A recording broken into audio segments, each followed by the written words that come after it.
Greetings, everyone. Welcome to another Brony Debates Live. I almost said Friday Night Fights, and I don't know why.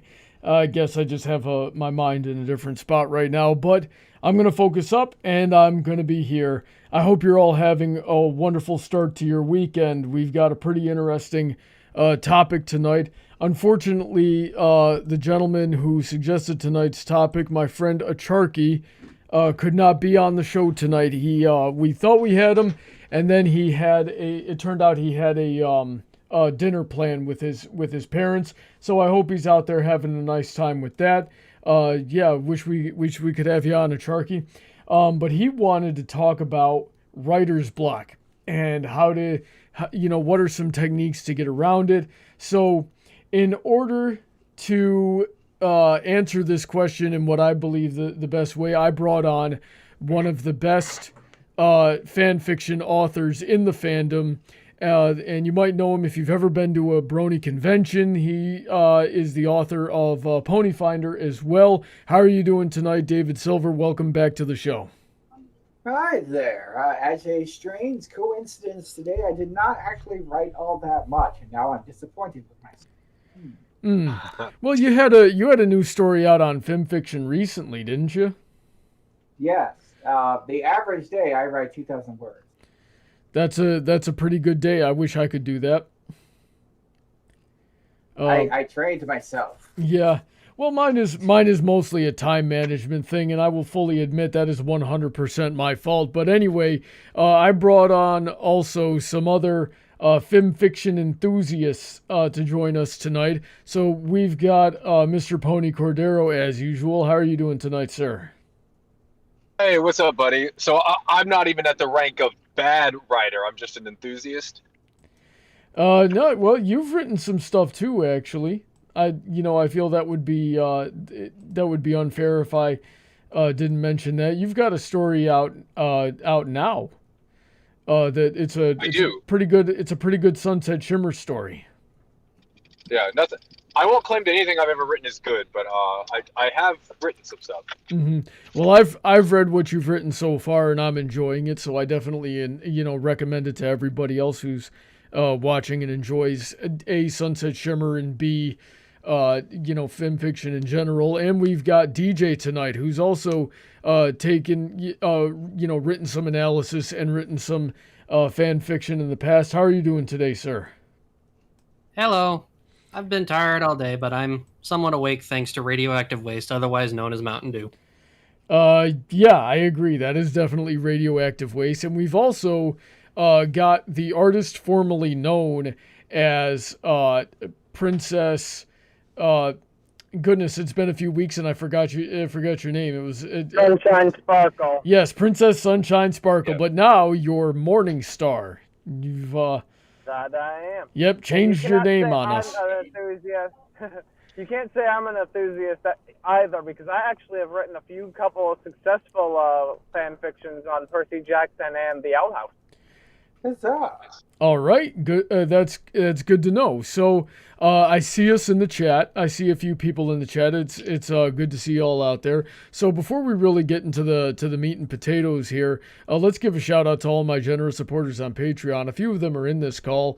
Especially those on the $10 and up tier, some of which are Morningstar, Cordero, and DJ Skywalker, but there's also Princess Heather Blossom, Shady Oak Ministries, Sid McConroy, Autoknight, Emerald Spencer, Senko, Kyle Christensen, Stephen A. Wilson, Rein-Kun, QFlash, Billy Henline, Alden McManx, and Dark Malcontent, author of the Metaverse series. They all have their own links in the description that I highly recommend you check out. That being said, let's get into the actual discussion here. So I've got my chat with Acharky that I had earlier today pulled up here so I can get some direction for the stream.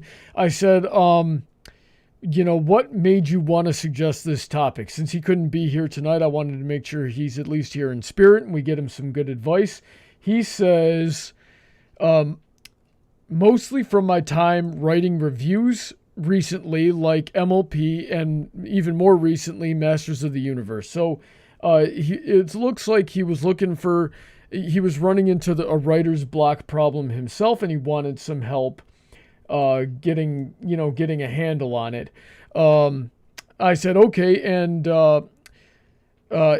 let's see, what are some points that I can present for you in your stead? He goes, number one, in the case of writing a story or fiction, people like myself can get hung up on what is supposed to happen next. How do I continue? How do I start? How do I open the scene? How do I end this? So let's start there. David, what do you think about that question? Let's have you answer that for now. It's a pretty good question, I will say. But the first thing that, at least in my mind, that is important is to know the people who are participating in the story, by which I mean the characters. They all want to do things. If you can put your head in their head for a hot second, if you're really stuck, you don't know what they're supposed to do, to stop asking what they're supposed to do, just ask them what they want to do, because they want to do something, and that's not just stand there looking stupid, unless you have very uninteresting characters. And how often do you run into that problem as a writer yourself? See, I am what is called a pantser for the most part. I have outlines sometimes, oftentimes. Well, outline, who needs that? So I am constantly doing that in a loop. As I'm typing, I am constantly pinging off of what would this person do? What is natural for this person to say? Where do they go? What's the expression on their face? What sort of noise do they make? And I'm just constantly pinging off of my model that I have built off of this person.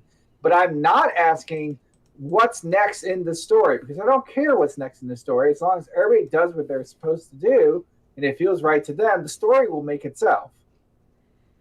Interesting. And is that something you trained, or is that something you always had? Like, was that part of your talent? I mean, little A, little B, you kind of have to work yourself. One thing I definitely did that I think helped a lot. Have you heard of NaNoWriMo? No, I've never heard of this. National Novel Writing Month. There is a challenge. Yep, it's a challenge to write 50,000 words in 30 days. And that's where I started. And when I got really good at meeting that challenge every single time, suddenly there wasn't such a thing as writer's block. It was like a magic. It's gone. Well, so that sounds like a lot of practice to me. So let's go down the rest of the panel here. Cordero, have you ever run into that situation where you're having trouble figuring out where to start? Where to start? Not often, because usually if I have a story idea, I usually know where to start. But I do run into the exact problem that was described, and that is writer's block for me always comes with what's immediately in front of you, with what's next. Because I know the story that I want to tell. I know the characters that are involved in it. I know what they want to do and what they're going to do. I always have the macro planned out really well. It's always the execution of the micro, like, okay, how do I finish this scene? How do I specifically express what I want to happen? That's where my writer's block comes in. It's always in the micro, not the macro. Interesting. And how do you get around that? Often I just have to force, because sometimes I get too precious with how I want to portray things. I'm like, it's not good enough, or I'm not doing it right, or I'm not setting up enough for later, or something like that, or it just doesn't sound good enough. And then I have to get to a point where I'm like, look, you just got to get something on the page and push forward, because otherwise you'll just stop. I've stopped many projects, not because I planned to or because I didn't want to do them anymore, but I just got stuck on the micro for so long that months passed, and then I was like, well, now I don't even have the headspace anymore, so I just leave the story alone. May I step in here? Go for it. Because this is an excellent setup. Perfection is the enemy of getting it done. Correct. Perfection needs to be taken out in the back and just shot in the head a couple of times, because it's impossible. You're never going to do it. It'll never be good enough to your eyes. You just have to agree that what you made, it's probably all right. Get on with it. 100% agree. All right. And DJ, have you ever run into a problem like that? All the time. Yeah. Now I've DJ is on my $25 tier, which means I give him coaching when he's ready for it, and he asked me for some help making his you're writing a fan fiction yourself right now. I don't know how much you want me to talk about it, but I'm kind of switching back and forth between one now that I've been hyper fixated on something again. yeah, and here's the thing is you're a good writer, but you have suffered from writer's block probably more than any other student I've had, if I'm going to be blunt with you on air here. And so, when you do get through your writer's block, what's the most reliable technique for you? Usually, when I'm in the right headspace, what I need is music. Okay. Oh, good music helps so much. I need to find the appropriate music, hopefully find a playlist, set it on constant repeat, and just eventually, hopefully the fingers start working on the keyboard and it starts working. But certain times, what I'll do is I'll get up, grab something that I can toss around constantly. Currently my toss around object is a cork. Just toss it in my hand, and I role play the scene that I want to put down on paper. Oh yeah, that's definitely a good suggestion. I used to do that with Malcontent when he was writing he still is writing his story. We're working on it together, but when I first started working with him, he was having a lot of trouble with action. And so that was what I did. I was like, okay, if you got action figures anywhere, set those up and actually, act out the scene with them. And that will help you get a sense of like where the choreography should be and what feels like natural movement. So I would definitely recommend role playing as well. I need more action figures. What I try to do is I try to get into the character's headspace, and there's a lot of yelling. There's a lot of throwing things around. I'm always afraid the neighbors will think there's some kind of domestic abuse going on in here, even though I live alone, which I don't think you can domestically abuse yourself, but I could be wrong. It definitely happens. Don't underestimate your own power. I think you're an outlier, Brony, since you break yourself on doors all the time. stupidity of humanity. Well, I know Brony breaks doors all the time on himself, so I'm one pretty sure you're an outlier. One time. Breaks doors on himself, please. Doors break them on him. All I'm going to say on that is there is such thing as being a threat to yourself. Yeah. So go ahead. What I try to do is get in character's headspace. I try to get the emotions down right. And even then, sometimes it doesn't work because usually I have these fantastical scenes since I've seen so much anime and action stuff that it gets hard on how you want to translate that into words. So that's usually where I get hung up, is like, okay, how do I convey this? What is the proper pacing? What is the flow? How am I supposed to do this? How am I supposed to describe a dragon flying through the air doing twists and turns that make sense in a story without telling? Yeah. It needs to show, not tell. Well, style is definitely one of the harder things to wrestle with, in my opinion. But we'll get to that in a little bit here. Right now, I'd like to hear from Morningstar. Have you ever run into this problem? I've run into it a couple times. Main issue with mine is I'll run out of time to go work or something, and I come back and I completely forget where I was. And it's like, oh, this is a problem. Okay, so how do you get around that when that happens? I start taking notes of everything that I want, like just a little outline of what I want to happen. That way, when I do run out of time, I have a note of what's supposed to be going on. but I also will leave. I will not finish a chapter or a book or something completely. I will leave it half finished if I have to run out of time. If I know I'm going to run out of time, that way when I get back, I can look at what's going on and be like, "Oh yeah, I remember how I want to do that." Okay, so you just have to leave like little reminders for yourself. Yeah. Yeah, because then it just everything kind of clicks back into place. I'm a very visual and hands-on person, so seeing makes everything better. I also have a very healthy imagination. Mm-hmm. So whenever I'm writing, I do a lot of point of view writing. For example, one of my Owl House comics, I did a very heavy point of view perspective. And when I write like that, I see the world through the character's eyes. That's just how I have to do it. I have to become whoever I'm writing. I've heard of a lot of people that try doing point of view writing from different point of views, and they get lost because they have no clue who they're writing as. What I suggest for you people is when you do that, you're writing as that person. You're looking at the world through their eyes, not the last person, but only theirs. Uh-huh. And that helps when I write.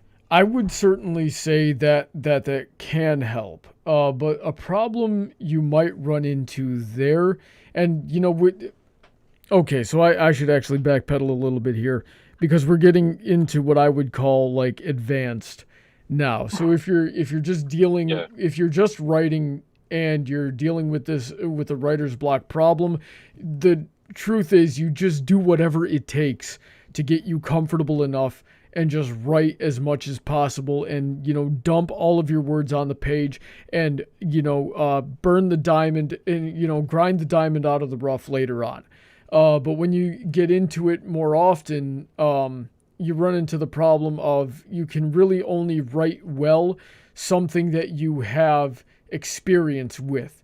So like if a writer, a good writer anyway, if they're trying to write something that's outside of their scope, out of their life experience, they might go and they'll talk to people who have had that experience, or they'll do a lot of research on it and try to absorb as much of it as they can and live it vicariously, so they can convey an authentic reaction to that. So if you're being somebody else as you're writing, you might run into that problem.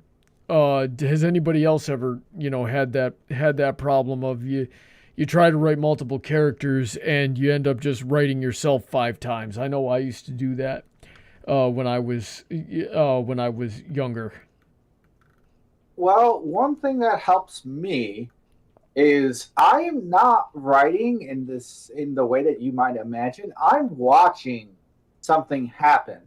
I can see the characters as the happy little brightly colored ponies that they are, and they are doing things. And they're not going to act like me because that would be weird. I'm not in the show. Mm-hmm.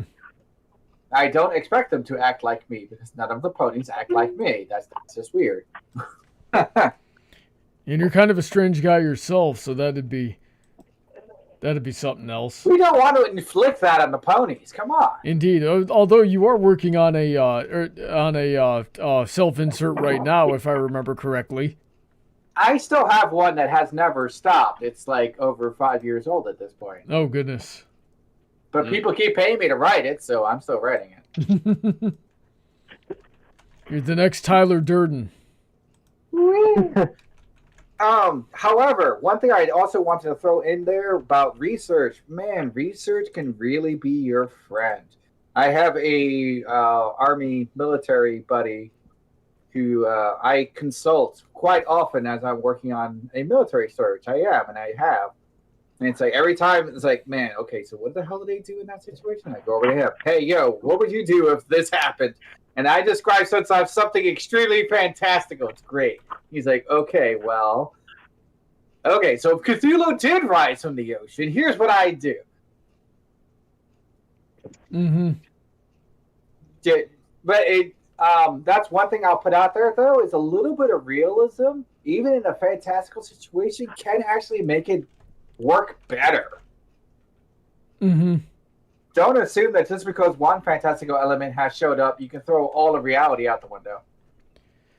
Yeah, there's certainly a strategy to that as well. Does anybody else have anything they want to add or take away from what David just said? Yeah, especially the realism thing. Like that's how you make the fantastical seem real, is when like magic or something that's impossible, except in the rules of the universe you've created, is happening. You have people react or behave in a way that's very realistic and relatable, and that draws the unreal into reality. So magic doesn't exist, but people's moods and emotions and how they interact with each other, um, are real. So you take something that is real and you just tie it to the fantastical, and now you've made the fantastical real. Yeah, totally.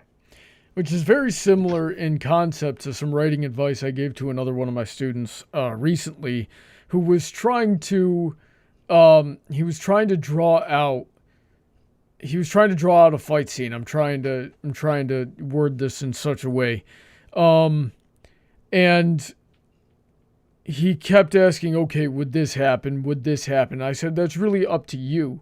So what you want to do in a situation like this is follow the most logical path of what might happen in reality if actions X, Y, and Z are taken. So you want to try to get in tune with a cause and effect. And from there, then you ask the question, is this what I want to happen into the story to progress it? And at that point, it's all about finding the balancing point of what would happen naturally and what you want to happen. And if, those two ideas conflict with each other, it's at that point we go back and we try to figure out where we can balance it out and where we can bend reality a little bit to at least make it believable. But even at that point is a balancing act, because suspension of disbelief has its limits as well. Would anybody like to add or take away from anything I just said? Well, The great thing about sorry.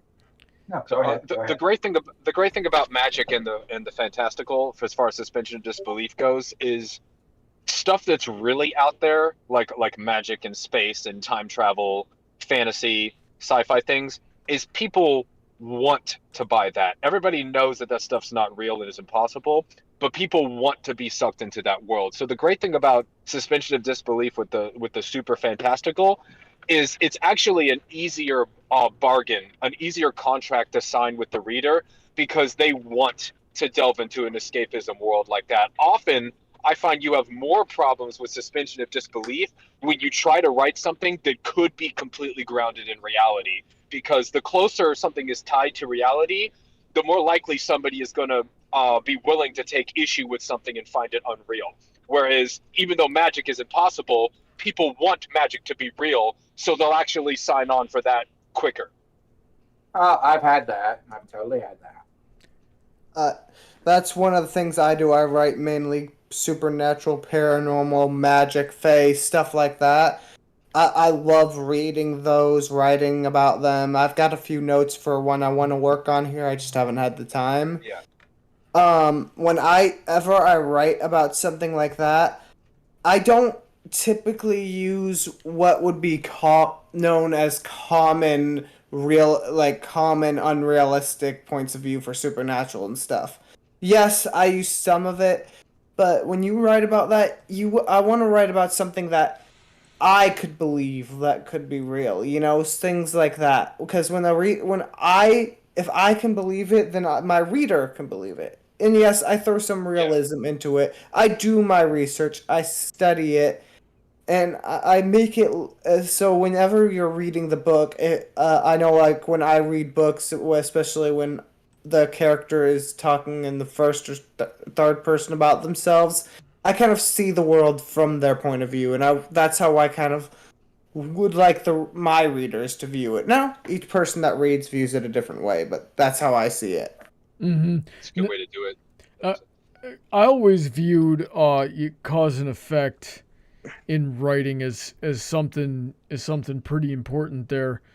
There was a point I was going to make here. I'm sorry, I lost my train of thought. You know what? Forget about it. I'm bad at my job. While you're thinking that, yeah, go ahead. While you're thinking, I'll give you an example of the point I made. Is like let's say you wanted to write a story about a murder mystery story about a detective who's trying to solve murders, but the murders are in a world where wizards are real, and the murders were all done with magical wizard lasers, right?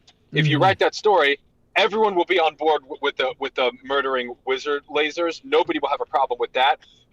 Where you're going to get people complaining is a detective wouldn't behave that way. That's not how the police would respond to that situation. It didn't make sense that person thought. People will nitpick the quote real stuff, but like your magical wizard lasers, I doubt anyone would have a problem with that. So that's an example of what I'm talking about. Is people are more likely to disbelieve what's closer to reality. Yeah. Well, that's just a literary version of Uncanny Valley, isn't it? David, what were you going to say?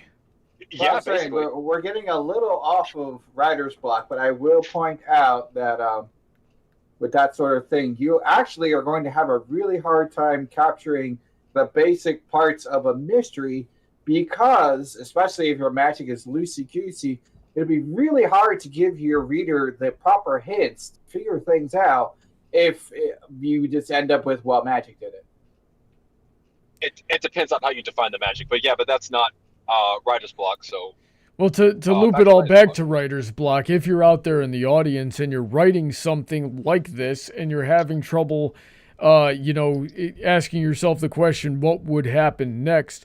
Know that you don't have to worry as much about cause and effect, that you can bend that a little bit, or that the mechanics of your magic can be pretty flexible too. So you're better off just going ahead and writing something and polishing it up later, as long as you can make some sort of sense of it. Does that sound about right to everybody here? Sure. Yeah. All right. Would you like a super pro tip for how to plow forward and look like you were a pro the whole time? Let me hear it. Please. All right. So write whatever the hell you want. Make sure it makes sense in the moment. Just proceed forward. Go ahead and reread what you did a couple of chapters back. Find the details that you just probably forgot because you were just bullshitting the whole time. Bring those topics back up. People will be like, wait, what? You planned that whole thing? God! No, you didn't. You didn't. But it sure smells like it. Yep, I'd say that's a great beginner's tip. Of course, the next step beyond that would be having a flow chart that you have out of the corner of your eye throughout the time that you're writing, to keep track of, ideas that you came up with and connected months ago. If you're like me and work and have a few different jobs on top of the writing you're trying to do. Anyway, let's move on. I'm saying, you can use that against writer's block if you really don't know where to go from here. If you're just really stuck, you are in that mud. Go ahead and read back a bit. Find some details that you just dropped. Bring them back. Mm-hmm. All right. That's a good strat. Point number 2 here from Acharky says, when writing a review, I find myself stuck thinking, how can I talk about certain things without spoiling something?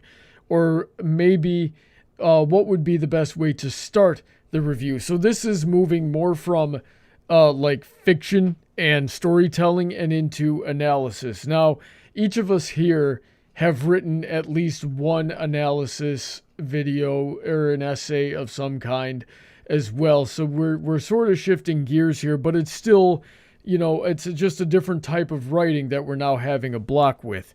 So in this case, we're trying to avoid spoilers, and we're trying to figure out how to start writing a review in the first place. So David, what would you say in this situation?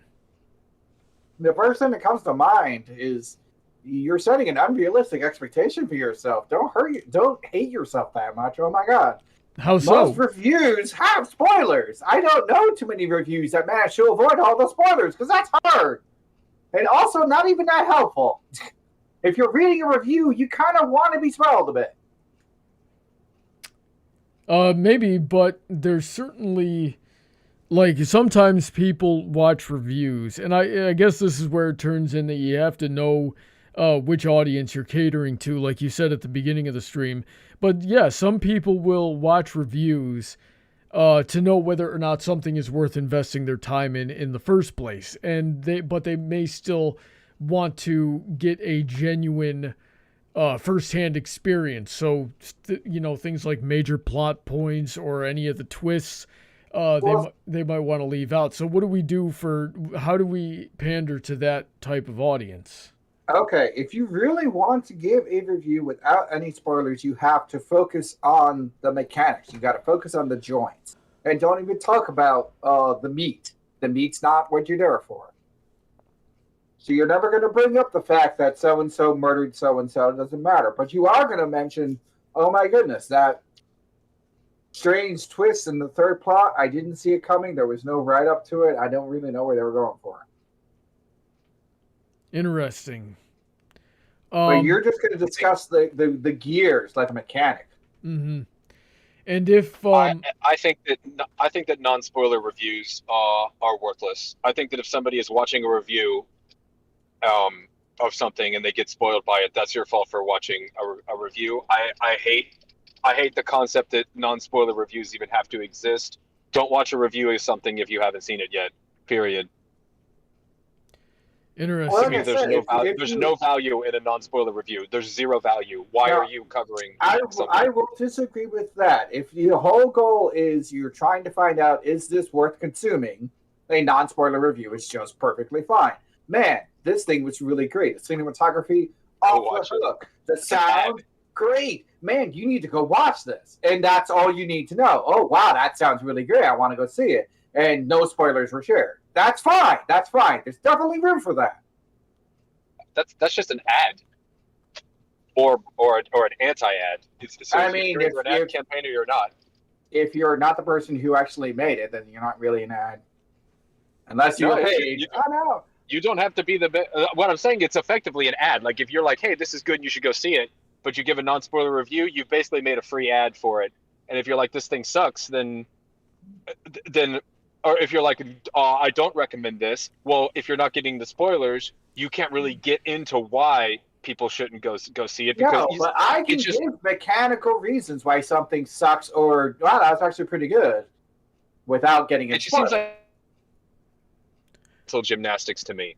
Another option that you might consider is telling the story through metaphor and allusion. So you without directly saying anything, you tell the story, but you relate it to other things. Therefore, you're giving the review, but it won't really, the story parts that you're spoiling won't really make sense out of context until you see the let's say we're talking about a movie here, until you see the movie and you go, oh, that's what Brony was referring to when he made that allusion to whatever he said.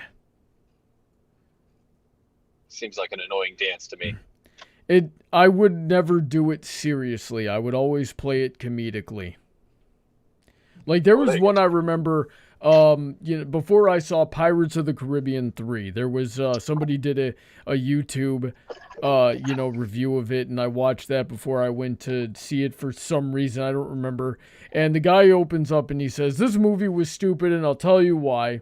What did he say? Johnny Depp got swallowed by a giant vagina. And it just ruined the whole movie for me. And I'm like, okay, that's certainly something else. And that didn't make any sense until I went and I saw the movie. And it's like, oh, no, he just kind of sacrificed himself to the Kraken. That's what really that was. Yeah, so that's how I would do that if I was going to do it. I would tell the story if the story was absolutely necessary to the review, but I would do it all through, vague allusions and metaphors, and perhaps, other pop culture references that didn't necessarily come from the movie. I mean, we all seem to agree that if you're going to do a review, you should probably just put a spoiler warning at the front. Yep. Yeah. I mean, that seems to be agreement all around there. And we had a debate a couple of weeks ago about the merits of spoilers and the effect that they have on how you perceive something. So you just got to decide the type of person you are. You know, how much do spoilers matter to you, and work from there. So I guess that still comes down to. I think if you. I'll just finish this real quick. I think that still comes down to you as the content creator making the review, deciding which audience you want to cater to, and asking you, okay, do I need to spoil this? And who's gonna watch my video? Cordero, what were you saying? I was going to basically agree and say that if you put the spoiler warning at the beginning of your review, you are free of blame. Like no one can come at you legitimately if you put the spoiler warning up. Yeah. I will loop People back. try anyway. I will loop back just a little bit because I feel bad, because if he is rewatching this and he really does want advice on writer's block when you're trying to tell a spoiler-free review, and re-emphasize, focus on the mechanics. Leave the meat and substance out to the side. Focus on those mechanics. Tell about how it works or does not work. Make that your story. Mm-hmm. Well, if he's having trouble, if Acharky's having trouble with writer's block, and what he's getting stuck on for his reviews is not knowing how to start, or not knowing how to avoid certain problems, and what we're doing here is we're trying to, he's at the fork in the road and doesn't know which way to go. We're sort of pointing him in the right direction. So I would suggest, if you were going to do a non-spoiler review and you're asking for a start with your general impression. Man, this was a good story. This was an okay story. Yeah, this was kind of terrible. And then explain why you think it's that way. Mm-hmm. That's where I would start. And on an unrelated note, personally, I don't even like, spoiler reviews. Any review I've ever seen is more along the lines of analysis. Something I've already seen, and I want to learn more about what went into the creation, or see some details in the narrative or the background that I didn't notice that added to the story. I like that kind of stuff. Let's move. DJ, I haven't heard from you in a bit. Did you have anything you wanted to add or take away from, how to get started in writing a review if you've got writer's block? I personally haven't written very many reviews, so I don't really have any expertise to offer on that. Okay. When you started with me, you had initially wanted to do video editing, and you wrote you were in the process of writing a review, or had written one, and we were working on that. So and it was, once again, it was a halfway decent review, and so I don't know. I still valued your opinion on that. How about you, Morningstar? Did you have any experience with getting through writer's block when it comes to reviews and analysis? I've not really reached the point in the current one I am writing that I have gotten writer's block itself, more as just trying to describe what I want to happen. Takes a minute to formulate in my head, as with spoil, like when you don't want to spoil something, that made a good note, because I actually need to go add the spoiler warning into mine later, but it's just I have to formulate how I want to word things, Let's see here. Point number 3. Other times, I can get hung up on feeling frozen in front of my PC and trying to find the motivation to work.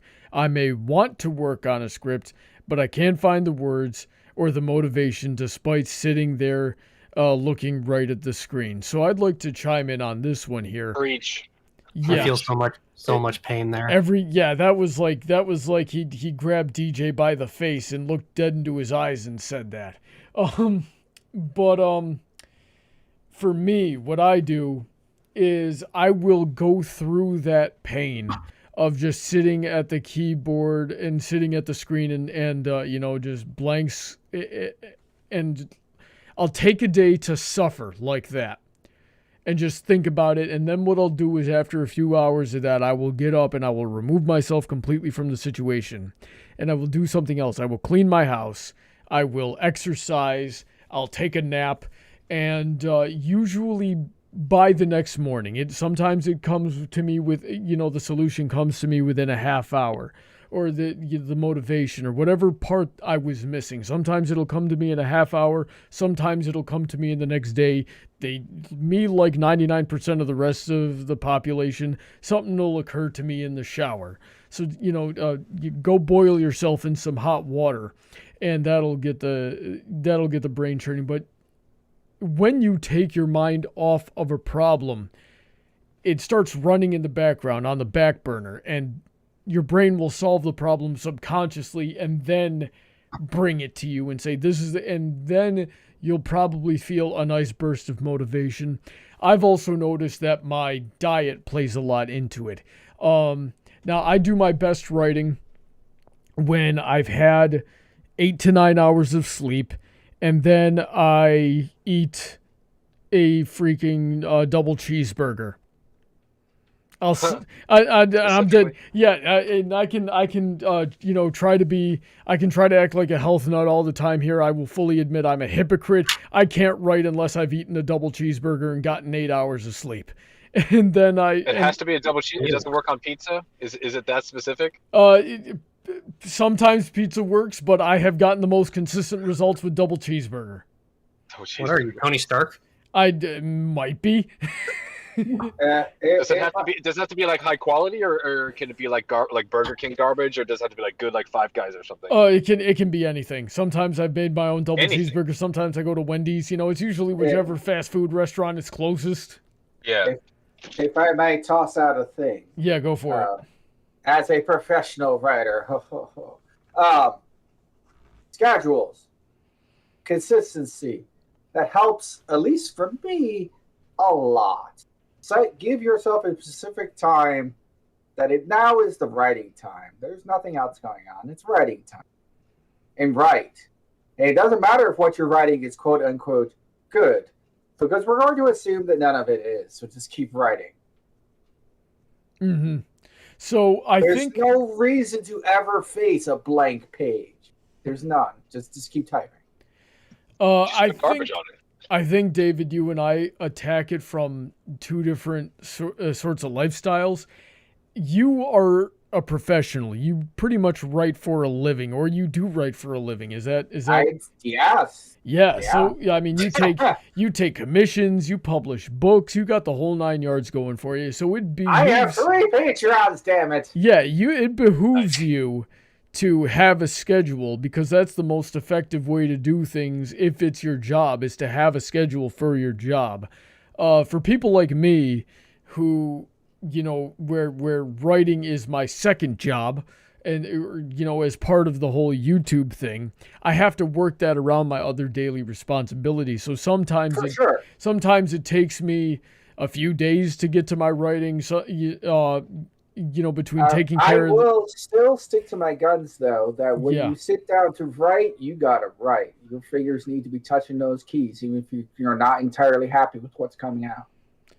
I have trouble arguing with that. I believe that it is definitely true. That I just have trouble doing it myself sometimes. Like I said, sometimes if I'm having writer's block, I need to just suffer the writer's block for a little bit, and then turn my brain and get it to a point where it's sort of running in the background, if that makes any sense. And then my subconscious will solve the problem for me, or my motivation will come back. I totally get what you're saying, and see, I am coming from as you said, a different angle. I refuse to acknowledge that writer's block is actually a thing that exists. Yeah, and I wanted to get to that. That's why one of the whole reasons I brought you on, is because I've heard you say that before, and I want you to explain it in a minute. So okay, I'm putting it aside. So let's go to the rest of the guys here. Cordero, how do you deal with a lack of motivation? So I've noticed that as writing being 0 of my jobs, obviously I do it as a hobby in my spare time. For me, writing does not like to adhere to a schedule. even if I try to set aside my spare time, I find that when I sit in the computer and try to write, it's very rare that sitting at a desk at the computer, I'm able to just get the flow to start writing. I find that the desire to write comes at really inconvenient times when I don't have access to an office or a computer share. So Like I when found you're at that work? in order, yeah, exactly, like when I work. So I found that in order for me to write at all, I had to allow myself to write on my phone, which I didn't do for a while because I'm more prone to mistakes on a phone document. And I have to pre-read harder because I make more mistakes and stuff. But I had to just accept that because the urge to write or the thoughts of, ooh, I know exactly how I want the scene to go will come randomly. And if I just pop out my phone and write what's in my brain when it's ready, I will actually write more than once a year if I do that. So that was my thing, is I had to just let myself write when I felt like writing and not try to set aside time to do it because it didn't work for me. Interesting. David, what do you think about that?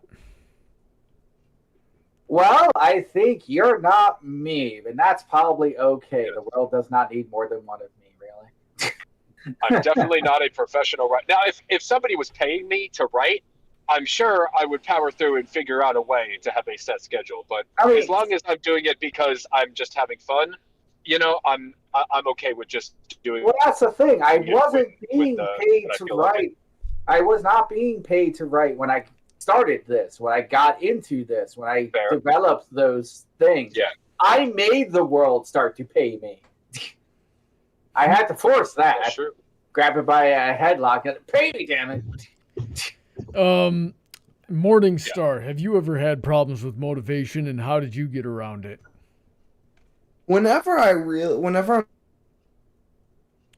usually what I do, if I sit down and I can't write, nothing's coming to me, or it's just I look at that paper for a minute, I'm like, nope, I got nothing.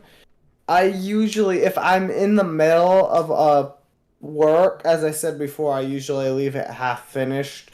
I'll look at what I've written already, or if I did end up finishing the last chapter or something, I'll go back through and start at the beginning of my book and read what I've written. Mm-hmm. Because I use Wattpad, so I publish every 2 or 3 chapters at a time. So I'll go through and read what I've written, and usually by the time I get back to where I am, I've gotten what I need to get. Like, I've gotten my motivation back. I'm back in that character or the mindset of a writer. And if I'm working on something new or that still didn't help, I find that just getting up, moving, watching something, listening to music, just doing something else for 10, 15 minutes to distract my brain helps me get my brain working again, get that imagination flowing.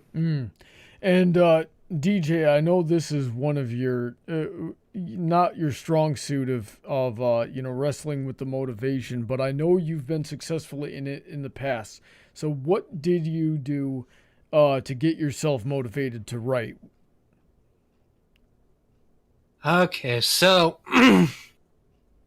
best way in my case has always been going back to the very beginning and just reading. I just go back to the beginning of where I started the story, and I just reread it. I'll find the little mistakes, and I'm like, fix that. Nah, it's not supposed to be there. Google, it's supposed to be spelled this way. Shut up. And why did me think that? Hopefully, by the time I get back to where I'm supposed to be, the inspiration to say like, oh yeah, he's supposed to say it like this. No, they're supposed to go here. Let's do this. And hopefully with appropriate music in the background, because music is everything in this. Yep. It doesn't always work though. Why does it not? Okay, well, too tired is definitely one thing. It's if your brain has not gotten the proper rest and the proper nutrients, it's going to be very difficult to power through that. But if it's not that, then what else could it be that causes you to for your usual solutions to not work? Usually it's just the biggest draw is always outside stress. For me, it's usually money. It's like, crap, can I pay this? Can I pay that? I want that. I want this. Where's all the money going? So Get a job at the post office. You'll never have to worry about money again. well, then I he'll work for never the have VA. time to write again either. So that won't be, That. that's a double-edged sword there. DJ, let me give you Right. let me give you what I do in that situation, because I've worried about money and things like that literally my entire adult life. And what I do is I just have a different mindset about it. So instead of worrying about it, my writing is my escape from it. And if it's not my escape from it, then it's my venting of it. Like if you guys watch A Buck to the Face, you've seen that Brony is a poor vagabond, and he does a lot of traveling and goes and gets the crap kicked out of him, and then at the end of the day has very little or nothing to show for it. Or so that is kind of a reflection of how my life, for the most part, until very recently, has gone by. And I use my writing to kind of vent that and get it out of the way, and I express that. Or my writing, like when I wrote a fan fiction, when I wrote Dream Equestria, was the escape from that. I wrote a guy who, doesn't act like me, who would make decisions completely opposite to what I would do. And then I gave him the life that I wanted, and then I took it away from him because I'm a jerk. And then I gave it back to him at the end of it because, I basically put this. I like that. I basically put this guy through the Book of Job. So that's my suggestion there. Does David, do you have any suggestions for DJ here? Sorry, what's the specific thing that I am giving advice on at this specific moment? Motivation. Motivation. Now, that is a tricky one, because at this point, I have warped all of my motivation around a very mercenary lifestyle. Like, I want to get this done because I want to get paid. And that's where my motivation is, because I'm a mercenary writer. And that is not what other people can really walk away with. That's helpful. And I'm just going to admit that on that front. I write because I want, I don't know. When I write, I want to finish writing. That is my goal. However, I also set very specific goals. Like when I get up, I go, I need 2,000 words. It's not, oh man, I really need to get this scene done. Man, maybe I'll get the scene done and I'll start another scene. I don't care. It's 2,000 words. That's the goal. I'm doing it. Yes, you kind of rock lead yourself into the way that you write. And you were like, oh, if I can't write 2,000 words, then I must do 3,000 push-ups. And if I can't do 3,000 push-ups, I must do 4,000 kicks. Okay. No, I mean, at least in my case, it's like if I can do 2,000 words, then people get upset, then they probably will stop paying me. That's bad. It's bad. Well, it's a very effective way to force yourself into doing it. It is basically what I'm getting at here. Yes. Money is a powerful motivator. Yes. Yes, it really is. Specifically, making a living. Making a living is a powerful motivator. I don't feel like writing. That's how you're paying your rent this month. All right, here we go. Once upon a time, motherfucker. Yes. That ties Hey, what do you know? into Still not motivated. that ties into a future thing that I've still put to the side. Well, no, let's do that right now. So David, Sensei, tell me how writer's block isn't even really a thing. So here's the thing. This is the way I look at it. Writing, any other thing that you do it or you don't do it. If you run, you don't have a day where it's like, man, I don't feel like running. Man, you here to run or not? Get running, boy. Make those feet move. If you're a construction worker, you don't get to just say, yeah, today I'm not feeling like picking up that plank. My muse is not into it. No, fuck you and fuck your muse. Pick up the wood. So you've got kind of a Yoda mentality about it, where there is no try. No, you just gotta do it. And I mean, you can complain about the quality afterwards, sure, but do it.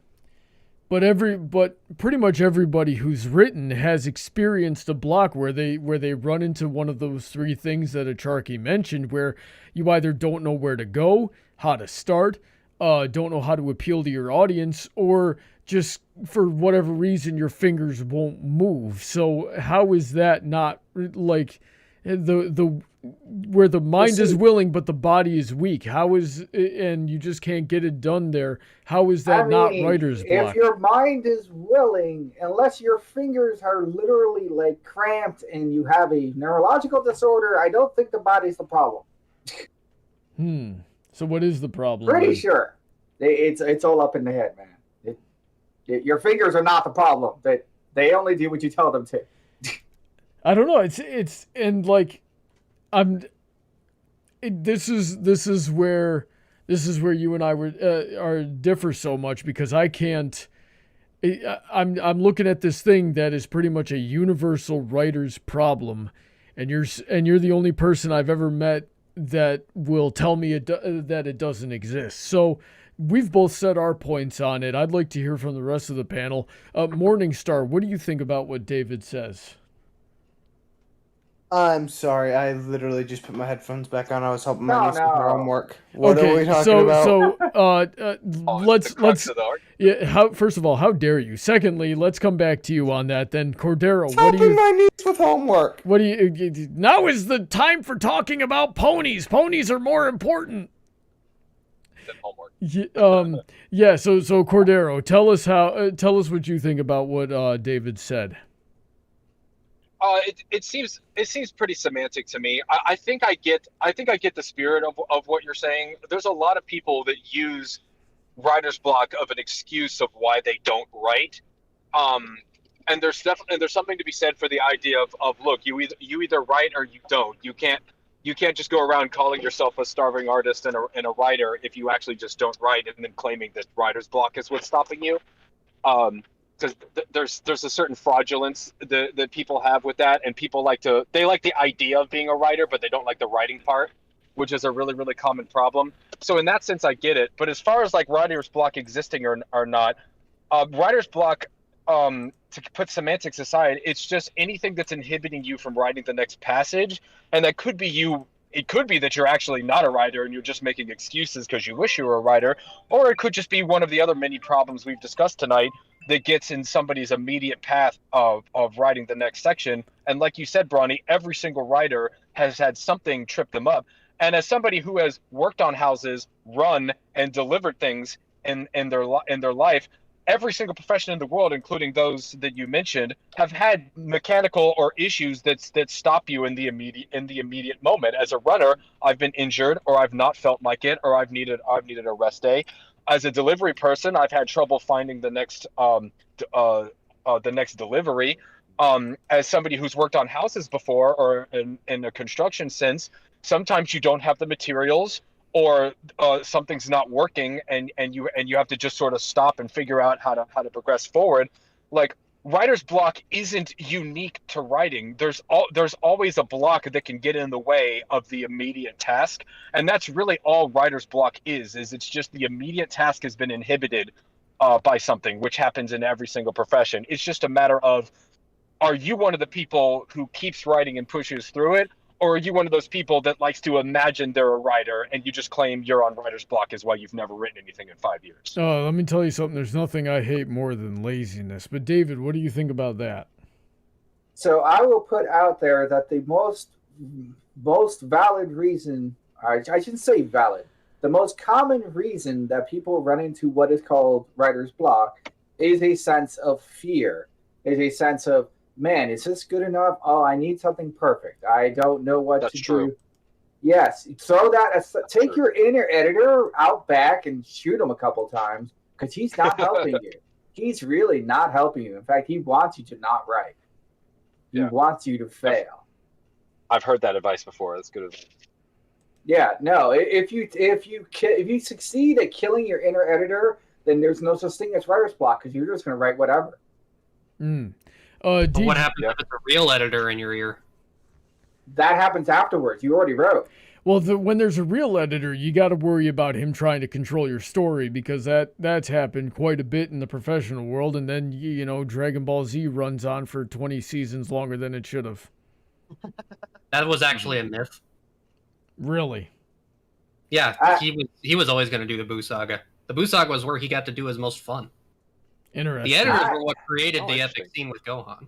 I had an editor that got really persnickety at me about capitalization, but that's not relevant to this task. I hear stories lately all the time of you know, editors you know, bullying the writers, and it's happening most commonly from what I'm hearing in the comics industry right now, into just, you know, inserting all the politics into their stories. Whether or not that's true, I don't know. I'm just saying I'm hearing a lot of it lately. Morningstar, what do you think about writer's block not being a thing? I don't think it is a thing. I think it really is more of a mentality of you just mentally don't have any. Like, I think it is, but it isn't a thing, I should say, actually. Okay, I think so specify sometimes, that for us. Yeah, sometimes you are mentally you're just not in a mental state to write. So when that happens, you just have nothing there for your brain to pull on because you just aren't in the proper mental state. But at the same time, you have ways you can easily fix that by just doing something else for a while. I think what a lot of writer's block is like they said, is just laziness. You want to write, but you don't want to come up with a story yourself. You want to use something else that's already there. Which is... Go ahead, David. I'm raising a hand. I wish that I had a button I could press. Ooh, hand raise. Go ahead. Okay, I will put out there that I think it's an honesty thing. Writer's block is a dishonest dodge. If you look at me in the face and just say, I'm not in the mood to write today, that's honest. Okay, sure, you're not in the mood to write today. You just don't want to write. That's being honest with me and yourself. If you say, I have writer's block, that's putting the blame on an external thing. That's not you. Yeah.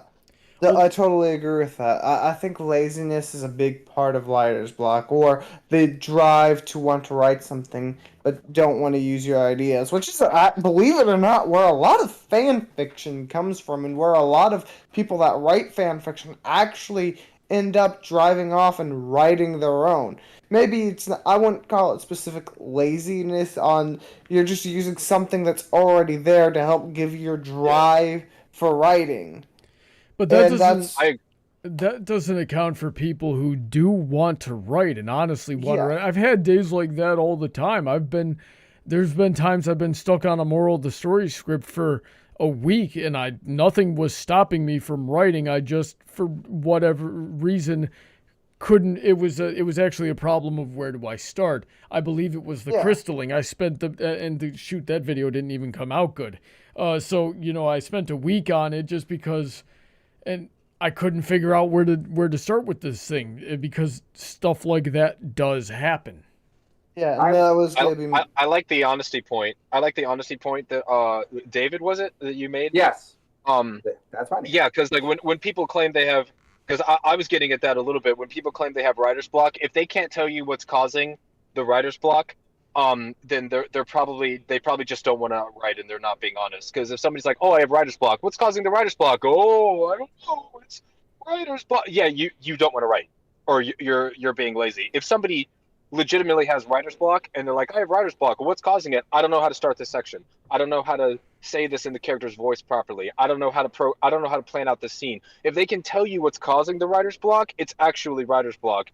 If they're nebulous about it, they're probably just not being honest that they don't want to. And write. If I may interject and add a point to that, Cordero, the best thing to do in that situation is if you can quantify what's causing your writer's block and communicate it, talk to somebody about it. Ideally, somebody who knows what they're talking about and understands your goals. Like, there's a few people that I trust with my writing, and I'll show them what I've got and say, how can I make this better? But you can literally talk to anybody, and 9 times out of 10, talking to somebody will help you solve the problem as well. At least it does for me. Usually what I end up doing is I'll go to somebody and I'm like, okay, I'm at the fork in the road. I could do this or I could do this. And then somebody will say, I think you should do option B. And then I'll hear it out loud, but back to me. And that'll make me realize how stupid option B is. And then I'll go with option A. That's happened. And now I don't respect your opinion, person I asked, you idiot. I know, right? I hate it when I do hate it when I do that to people because I know that's what it looks like. I'm like, wait a second, Now that I hear it out loud spoken back to me, that's not right. Thank you for having such a bad idea to make me realize this. I know that's what Really, it sounds like, but that is not where my that's intention. the most Brony thing I've ever heard. God. Should I do option A or B? You should definitely do option B. All right, I'm going with option A, you fucking moron. and also, not don't only, call me again. And not only that, but it turned out way better because I went with option A. Thank you for thank you for being the idiot so that I don't have to. Yeah. Thanks for your help, moron.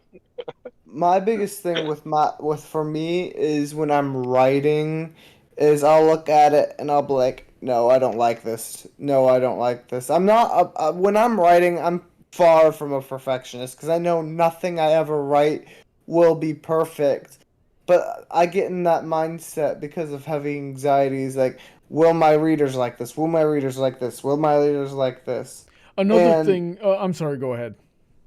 I was going to say what I've learned for this, because like I was going to say next, with writer's block actually being a thing, is like you guys said, if you can quantify, if you can say what's causing the writer's block, you can usually resolve that. The way I resolve that is I'll send it to somebody that I know is a writer themselves or loves reading books. And I'll be like, read this. And then get their input. How'd you get my house? I've literally forced my niece to read so much shit, she's tired of it. Oh my god, your poor niece. She's Read 13, my pic, she has dang to do what I say. I'm gonna make your parents ground you if you don't read this. Technically, I can ground her since I'm her legal guardian. Alrighty then. So, David, it sounds like you were trying to interject there. What do you got? Hi. Okay, so I want to pull in a thing quoted to me on a video game design YouTube video that I happen to watch a lot. I think it was Extra Credit. Good show. Mm-hmm. Fail faster. That is a really good philosophy for a programmer and also a writer, which is the goal of you just need to get to the finish line, and it does not matter what position you're in as you do it. Do your best, but keep moving forward because that's the only direction that there is. Your goal is to get the minimum viable project so that you can refine it. That's your only goal. Like, you're worried about starting it? Well, doesn't matter. Just write. Start in the middle if you have to. You don't have to start at the start. Just write. Keep going. Something I'd like to add on to what David said there is practice will definitely help. So, like, when I was early on in my YouTube career, I brought stuff to scan and passed analysis all the time. Every time I wrote a script, Dever, was another one that I trusted. That was another one I trusted a lot. But as I got through those scripts and became more settled in my style and more confident in my own writing and the points that I was trying to make, I needed to lean on them less and less. So I started, and I do get, don't let me fool you, I do get performance anxiety all the time. I just bite through it. And I've had a lot of practice at biting through that. And I was lucky in that when I was starting out, I had the support I needed to learn how to bite through it. But yeah, just like what David is saying, get through it and then get through it again. And each time you do it, it'll get easier. And it's just like everything else in life. You get stronger like that. DJ, I haven't heard from you in a little bit. What do you think about writer's block not being a thing? I get where David's coming from. Do you prefer David or Mr. Silver? I don't want to be disrespectful. David's fine. There's nothing wrong with Okay. David. In fact, Mr. Silver is not a term I really recall ever hearing, so you know what? Let's skip that. All right, then. Mr. Silver is my father. Please call me David. There you go. You got it. I get where it's coming from, but I feel it kind of misunderstands the term. Writer's block is definitely... It's not like it's an actual condition, but it's more of a catch-all term for the feelings that you get when you can't write. And speaking as a master procrastinator, sometimes the reasons aren't... You can't vocalize them very well. Sometimes it's just, well, depression for one thing. Well, I mean, I that can't say goes I have back. depression, but I definitely feel like I have it some days, and that's just ruining the mood to write, so Sure, I consider that a form of writer's block. That loops back to the honesty thing. If you just say, I just don't feel like writing right now, that's honest. That's honest. Legit. Okay. Yeah, but I still would say that's writer's block because it's a catch-all term. It's not a condition. But it's not a useful term. I hate it. That's why I say, no, there's no such thing as writer's block. No, but it's a term that people can understand. Can Yeah. they? Can they, though? Can they really? I mean, if you say That writer's is- block, I think given the fact that writer's block is a universal, I think we can say that objectively here.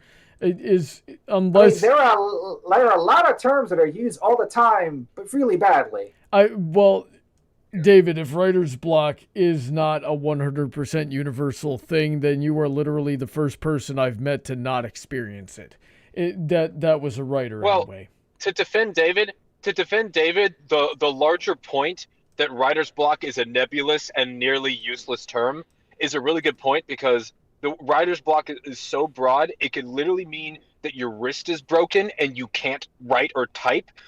But it could also mean that my depression is getting in the way of my willingness to write. Like, it's such a broad spectrum that the term gives you so little information. When someone says, I have writer's block, you almost immediately have to ask, what's causing the writer's block? Because the term writer's block does not give you enough information. Well, No, it really I'll doesn't. counter that I've never heard anyone say they have writer's block because they have a broken wrist. They just say, I have a broken wrist and I can't write. Well, I was exaggerating. Mm-hmm. Somebody might say I've that. never heard of a physical ailment being And even so, we're not on typewriters and quill and ink anymore. We've got text to speech. We have technology. The We have term the is not technology. A cement block fell on me. Buzz. Yeah, so let me see here. Let's get on to the audience participation segment. We've got a lot of good Hi, audience. Yeah, we've got a lot of good chat tonight. If this is your first time listening, what we do is I've been reading the chat. I encourage these guys to do the same. And if you had any interesting comments or questions, this is where we address them. So let's see here. Paladin Pony T says, what is the hardest story for you to write? Such as like love, horror, acting, or mature. So for me, I can't write mystery for anything. And I've tried a few times. And I can sit there and try to convince myself I'm a talented writer all day long. And then I try to write mystery, and I just freaking can't. It just turns into action again. So that's me. David, what do you think? Mystery is a really hard genre. It really is, man. I'm supporting you here. I'm patting you on the back. It's okay. You can be a good writer and not be good at mystery. That's fine. Mystery is tricky. It really is. To do it good, that's hard. It really is. Like, I'll put mystery out on that tagline of, boy, that's a thing I really don't really want to get into. Yeah. I'll do slice of life all day long. I'll do adventure, no problem. But mystery, Yeah, you're basically building an escape room with words. Like, you have to reverse engineer everything. You need to know the solution. Oh yeah, and then you have to work backwards. it's so tricky. Yeah. My hats are probably one of the totally hardest off. genres. My hat is totally off to people who pull that off. Man, that is great stuff. Agreed. Great stuff. However, other genres that I can't do, I can't stand stories that are depressing and there's no bright side at the end. So that basically it's grimdark, but there are a lot of other genres that's kind of turn sad. Yeah, if it's just if the whole story is just a down note, it's like, okay, well, you just killed my mood. Yeah. For me, I'm I gonna bring those up too. On that one, I can do bittersweet, but I can't do grimdark.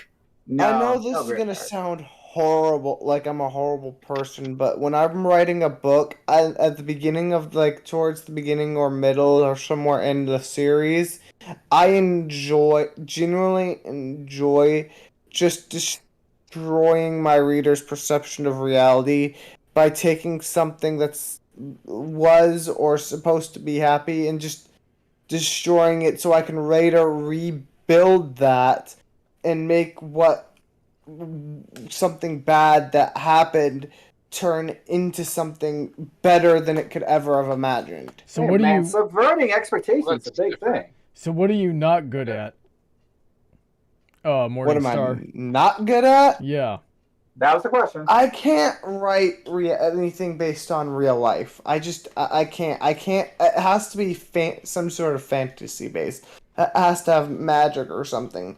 If you want me to write something just about an everyday kid going to school, coming home, I'm going to do something stupid like throw the gods into it because I have a challenge for you, sir. I want your response. Are you ready for this challenge? Let's hear it.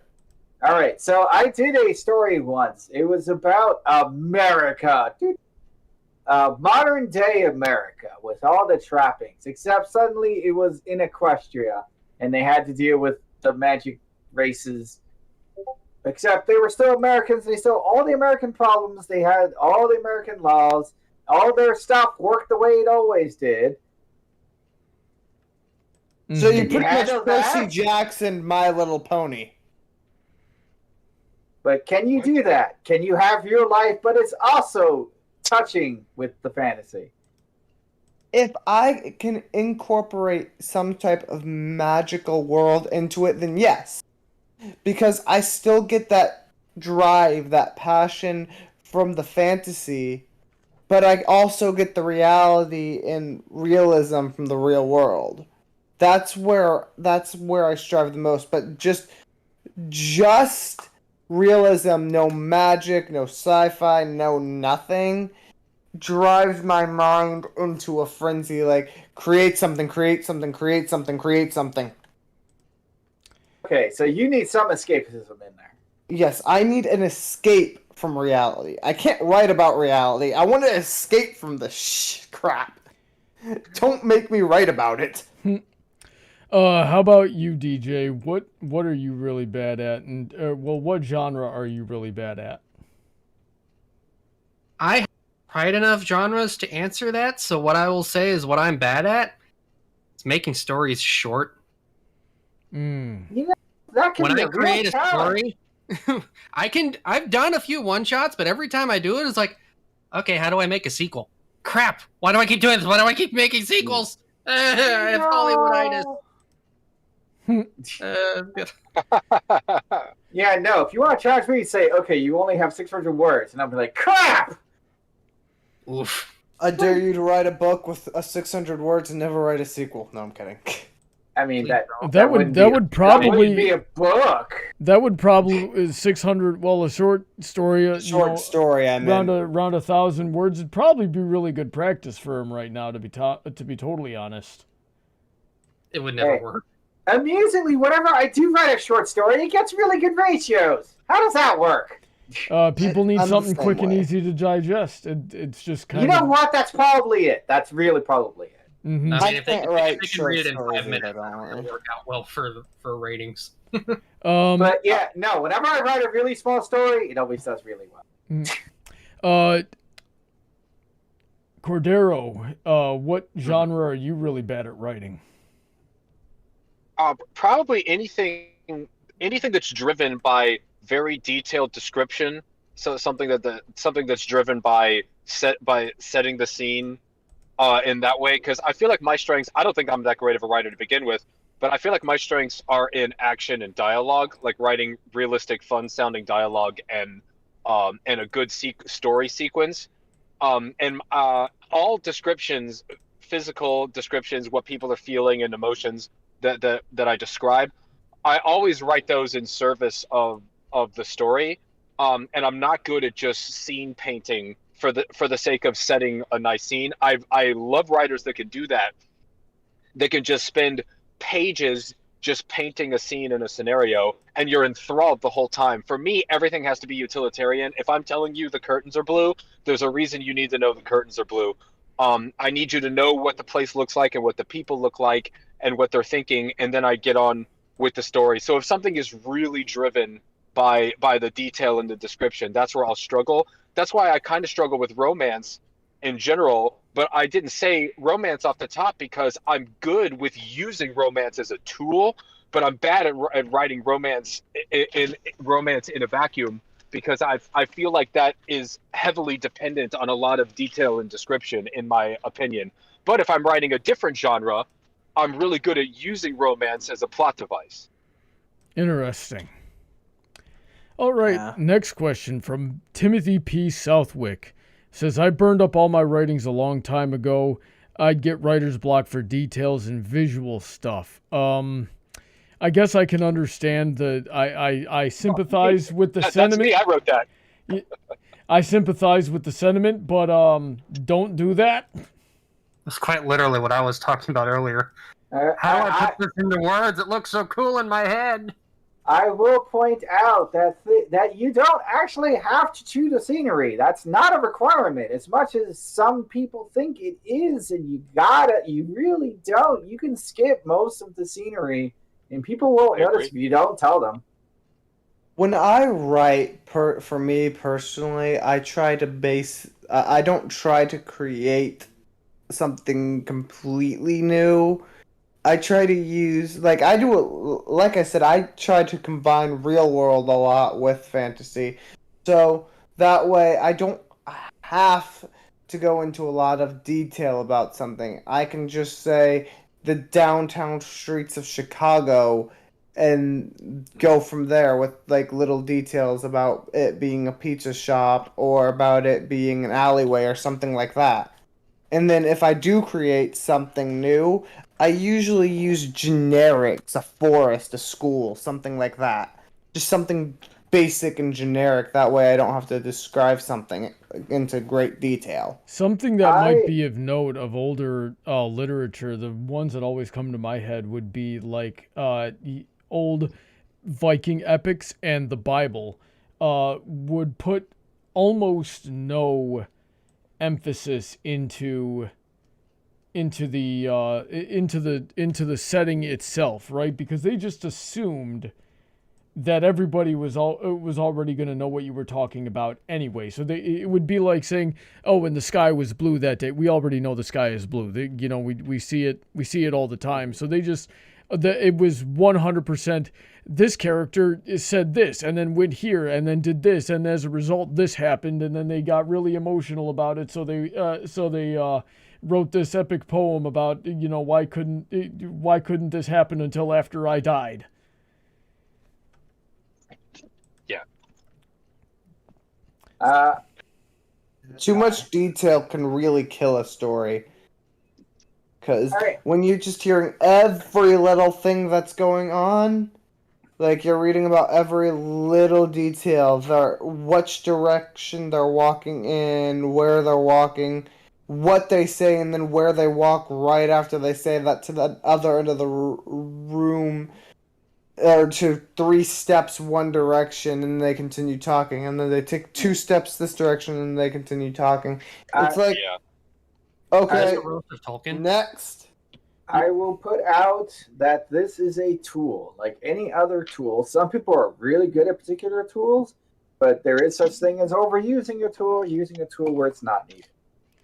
If you're going to say that they're don't walking, blame the tool. Yeah. If you're going to say take 2 steps this way, talk, 2 steps this way, talk, 2 steps this way, talk, I would do something like talk as they pace back and forth. Yeah, there's certainly ways around that. And, unless you're Cordero or unless you're Tolkien, there's probably a reason you're doing that. But there's certainly extremes to it. Picadamus also says, try telling that to J.K. Rowling. Also, we got Acharky in the chat, and he's the one who suggested the topic for tonight. So welcome, Acharky. Let's see here. Let's move on a bit. Let's see. Head Frecker says also a big mistake is going to reread what you read previously, which flies in the face of what Cordero and DJ have been saying to do tonight. But no, I also agree with the idea of reading back over what you did. Well, I was telling you that's like one of my super pro tips. Yeah, you should. Yeah, well, this guy is saying don't do that. Yes, well, I disagree, sir.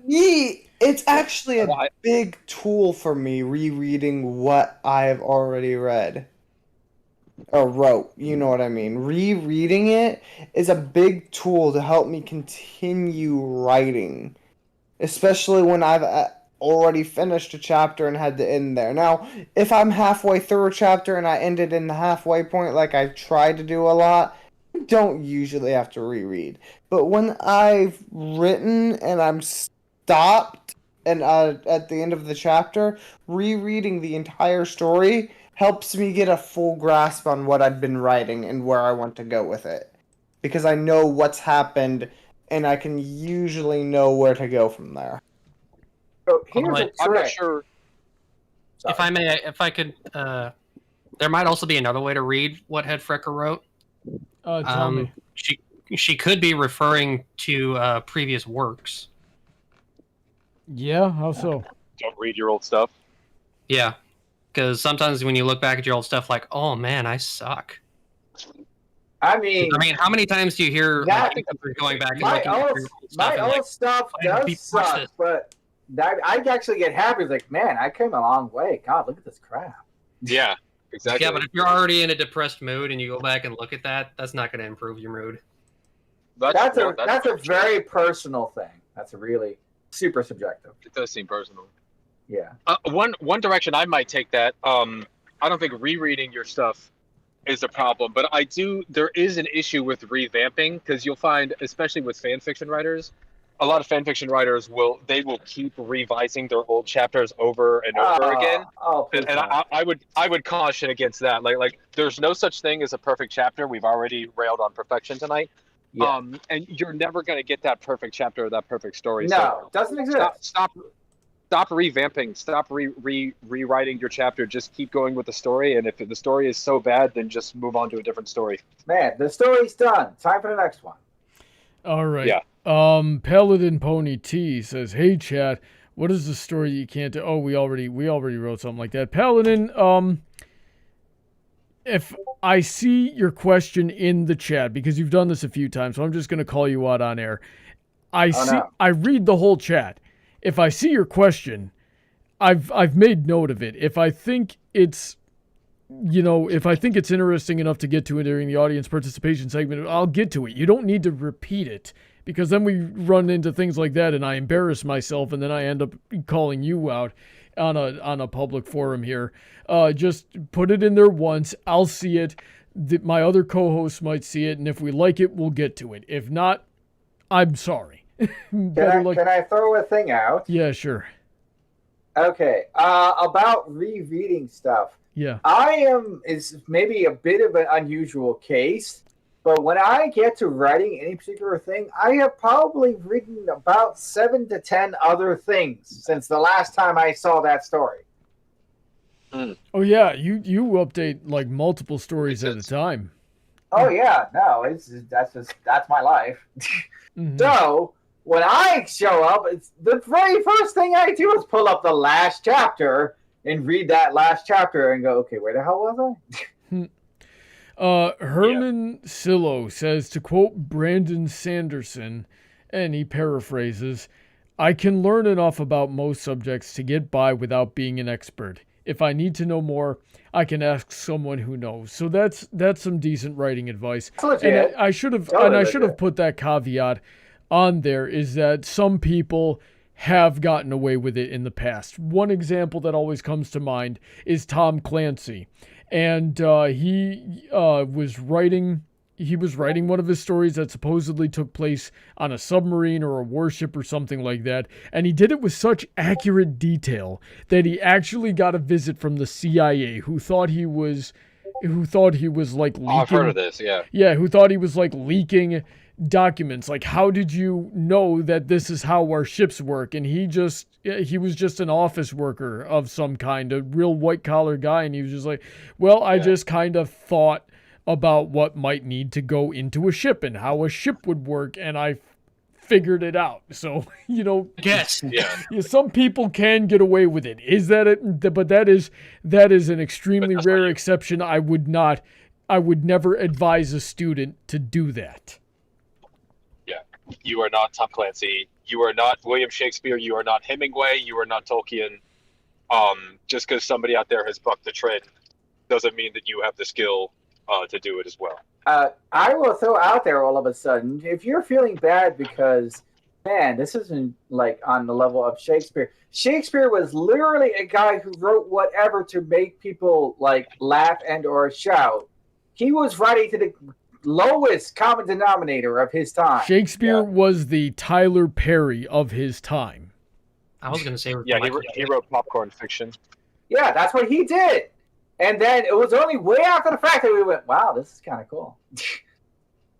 Yeah.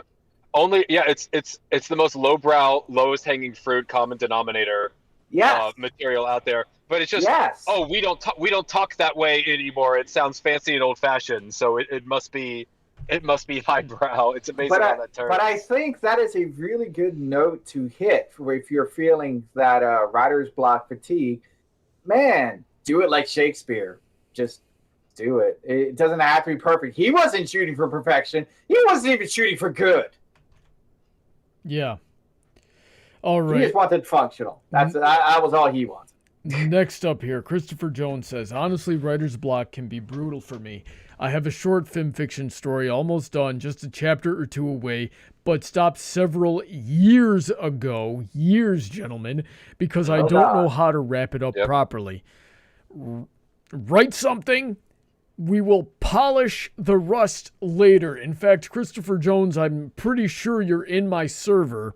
I will give you a freebie. Write something. Bring it to me. I'll read your story. If you are this close to finishing your story, for God's sakes, I will help you finish that story, and I will, and I won't charge you for it like I would everyone else. Just bring it to me so we can get it done. Finishing a story feels really good as somebody who has mostly unfinished works that they abandon. Like finally finishing something, even if it was shitty or you don't think you did a good job, it feels really good to finish something. Okay, I want to admit something. As a professional writer, dude, I suck at endings. My God, when I do the endings, I don't stop because I told you there's only one direction. That's forward, right? Yeah, you gotta, yeah. So I'm bringing that plane down, but sometimes I crash right into the groove.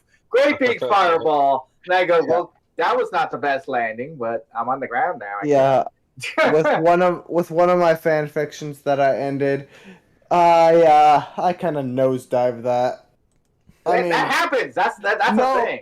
Yeah, I didn't just nosedive it. I nosedived it and landed in the middle of the sea between two mountains.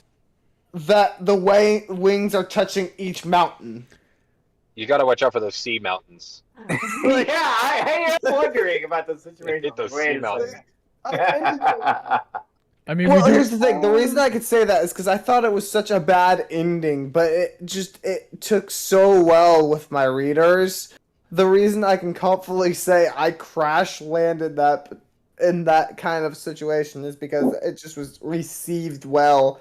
But I still think I could have ended it better. And I'm actually, when I have time, going to rewrite it and redo it, like fix a lot of grammar and spelling mistakes. Mm-hmm. And just overall redo the story and hope I get more creativity out of it. Oh, no, you're revising, man. What did we tell you about that? All right, so Golden... It wasn't a crash landing. It was an unplanned, forced landing. Yeah, that was it. Pretty much. It was falling with style. All right, Yeah, so pretty much. Golden Fox, hi out there, Golden Fox. Nice to see you in the chat. I'd love to have you on the show sometime. Says what Brony says here happens to me a lot, and he was referring to me talking about having the time to get to writing and being well rested enough to have your brain get into the writing space. And possibly also eating a double cheeseburger in order to get the iron boost to have the energy to write. So yeah, I happen to know Golden Fox has a pretty crazy schedule himself, and sometimes has trouble getting to his writing as a result of that. So I guess what I can say for anybody else who finds themselves wanting to write but also really busy in life is that, I mean, you just have to know your priorities and get good at time management and start adhering to whatever schedule you can manage for yourself. And if you only get down a few words with each time you sit down to do the writing, then that's better than nothing. And like we've also talked about with practice, those sessions will get longer and more fluid, and it's but you have to make the choice to take those first few steps. Yes. So hopefully, hopefully that helps somebody out there. Let's see here. Next we've got. Wait. I want to put a thing in there. Yeah, yeah, go for it. I'm sorry. Hey. So as you know, Brony, hi. I go to conventions at times. Yes. I like to sell my books and possibly throw them at people. Mm-hmm. Now, I will point out that going to a convention does not get me a break from my work at all. I'm on the clock still. So I wake up in the hotel with a tablet at best and say, it's time to write. And I pull out my little keyboard, which I attach to the tablet, and I start typing away there. It's all about setting expectations for yourself. It's about getting routines and sticking to those routines, whatever the hell they are. Even if it's just, man, I want to write every lunch, like while I'm eating, I'm going to type a little bit. Set yourself a routine and get into it. People have free time during lunch? That's a thing? People have free time at all? That's a thing? I mean, you're stuffing your face. I'm assuming you're not doing a lot other than that. Yeah, here's what I do for lunch. I stop at McDonald's, grab a burger, and then get right back to work and eat my burger while I'm working. I don't get a lunch break. I work from 8 a.m. to 8 p.m. You're going to poison yourself like that. You've never watched Super Size Me? I didn't mean just McDonald's. That wasn't a good film either way. Wasn't it supposed to be a half an hour break? I thought that was a legal thing. Oh, I can take a half an hour lunch, but then I have to work till 8:30. Oh, no. All right, let's move on here. Again, I mean, I'm going to put this back to what Brony was saying before. You got to set your priorities. You have made a decision. Mm-hmm. Although, let me say this. Try to have some foresight. If you start a story and don't finish it, you're a coward. Let's see here. Herman. Oh, gosh. Big old coward over here. Yeah, Herman Sillo says, sometimes writer's block is life stress, keeping your mind too busy to write. It can take time out of moving away from bad roommates or even switching day jobs for stressful jobs. And that, I think that more or less goes into what we've been talking about throughout the night. Where it's just, life gets in the way. Yeah, life gets in the way. See if you can sort out your life. If you identify the problem, then you've taken the first, the biggest, and sometimes usually the hardest step to fixing that problem. Just be diligent about fixing it, and then the time will come. Let's see here. Cosmo. Go ahead, David. I was going to say, this ties back into honesty and also making a priority decision. You have to decide, is this what you actually want to do right now? Maybe it isn't, but don't say it's because I'm distracted. Because I've been distracted. I've been hella distracted. It doesn't stop me from writing. Unless my keyboard is broken or something. I guess I can't get away from that. Now you probably cursed yourself that your keyboard is going to break tonight. No, I have a backup. And the backup will be delayed. or destroyed or something in the movie. I was gonna say it's in a different room. If my entire house burns down, that'll be a problem. That's a completely different problem. Now, the last one that I have saved here is Cosma Inspira says, I think fear that causes writer's block and holds a writer back. Fear of failure and harsh judgment and trolling. We did talk about that briefly tonight. I ultimately say, screw it. Conquer your fear. Put it aside. There's nothing to be afraid of. Nobody can, anything that anybody tries to do to you, even if they on the 0.000000001% chance that they might actually try to retaliate on you for whatever you wrote, there's nothing they can do to you that won't make you stronger if you let it make you stronger. So just don't be afraid. There's nothing to be afraid of. Use your logical brain to overcome your anxiety. Nobody has anything to say to that. Cool. Just don't worry, guys. Just overcome your anxiety. Do you have fear of finishing a story and getting trolled? That's fine. Just conquer your anxiety and do it anyway. Well, now that I've solved your problems, have a great night. Okay. I will actually respond now. My general solution is to accept the fact that you suck. Everything you do sucks. Everybody will hate it. So whatever. I'm still writing it. And that's what I did when I started. That's what I did when I started writing YouTube videos. When I decided I was going to get into YouTube, I just had very contrary to points to what most Brony analysts were saying about things at the time. I also tend to lean more conservative in my politics than most people who get on the internet. So I just expected everybody to hate me right off the get-go. The fact that I've lasted this long is surprising, but I just decided not to care about that kind of thing, and I went and I did it anyway. I will put out there that can be very liberating once you have decided, okay, whatever I write's going to suck, then you don't have to worry about what you write. So just write. Yes, just do it.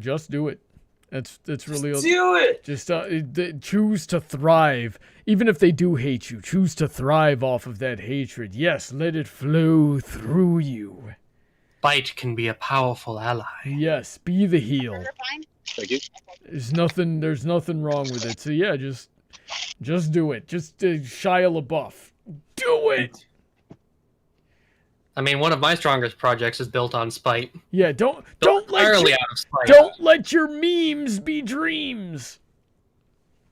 I actually just recently did a role-playing design thing where somebody's like, man, there's no way you can insert this thing here. There's just no room for it. And I went, all right, so hold the beer I'm not drinking. I'll be right back in about an hour. I do a lot by, I can do that. Sure, but I don't know. Yep. So did anybody else see any chat that they wanted to tackle before we call it a night? Nope. I have actually been typing in the chat. I've noticed that. Did we go over? Did we ask Pika? Because we asked a similar question, but did we go over Pikademus's? Have we ever written anything that was uncomfortable for us, or was that the what are you not good at question? I actually didn't notice that, but I would say it's different. So yeah, what is uncomfortable? A romance, or rather, that's not how it was worded. It's something out of your comfort zone. Yeah, romance is not something I'm necessarily comfortable with because it comes down to experience. I have very little experience with romance. My first relationship was a freaking disaster, and I don't even know how I got into the one I'm in now. I mean, that's a funny thing because my relationships are really close to zero, but I'm actually pretty all right at romances. Me. So what are you uncomfortable with? I don't know. I watched you try Grim Dark. I already said that. Grim Dark. David, I watch you. I mean, I know I've been kissing your butt the whole night, but I watched you try to ship Apple Dash one time and you fell flat on your face. Oof. Oh, why do you gotta throw that shade, man? I think that's like the one time I can remember you actually going back and retconning something. I retconned the way that things kind of initiated, which sounded kind of maybe inappropriate. And I was like, okay, no, that was just in bad taste. I remember sending you a message that day and going, listen, if you're gonna ship the main 6, don't ship the main 6. I mean, you say that. I have successfully done it in other stories. That was also one of my early ones. That was the the first one. That was my first fanfic. Yeah, that was when Twilight goes to Everglow, goes to the Ponyfinder. Yeah, that was literally the first one. So I will accept that maybe I got better since then. I remember writing outside of my comfort zone because we brought them up tonight because for me it was also grimdark and like sad fics. Mostly from a fan fiction writer's perspective, those are my least favorite fan fiction genres are grimdark and sad fics because everybody goes into the same niche, and we talked about this earlier, where grimdark it's just all and sad. They're all sad, they're all dark, and they're all edgy all the time, and that's the problem is fan fiction writers do not know how to write grimdark and sad fics because they think you just have to be a downer the whole time. When a real story, take something that would qualify as grimdark in the actual professional sphere of writing. Like take like a Sweeney Todd or something. In the fan fiction universe, that would definitely be a grimdark story. But Sweeney Todd, while the overall mood is definitely dark, murderous, like all of those things, all of those elements are there. That's the overall tone. Sweeney Todd still has levity, romance, comedy, jokes. Like there's hope. Characters have desires. They have hopes and dreams.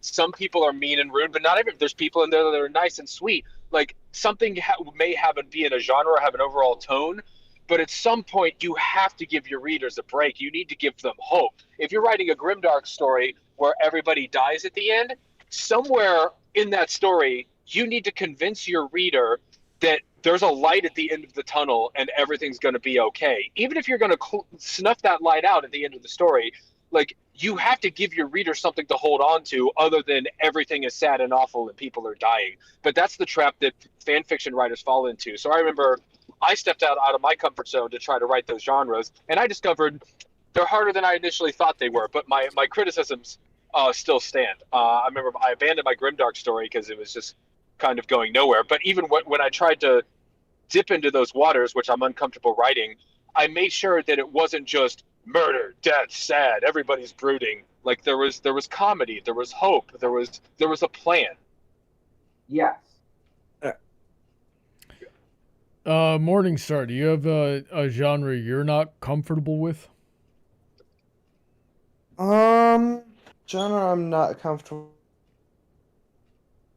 I'm not particularly comfortable with writing.